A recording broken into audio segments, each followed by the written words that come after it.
If you're new to crypto, listen carefully.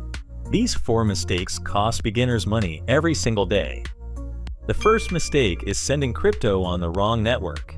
You copy an address, hit send, and assume it'll be fine. If the network doesn't match, your funds can be stuck or lost forever. Always check the chain twice before you confirm. The second mistake is not understanding how exchanges work. Beginners treat exchanges like banks and assume everything is automatic. They don't check maintenance notices, withdrawal rules, or network status. Understanding the platform you trade on is part of managing risk. The third mistake is overtrading with leverage. Beginners see quick profits and think bigger positions mean bigger wins. In reality, leverage amplifies mistakes, not skill. Most new traders lose before they truly understand risk.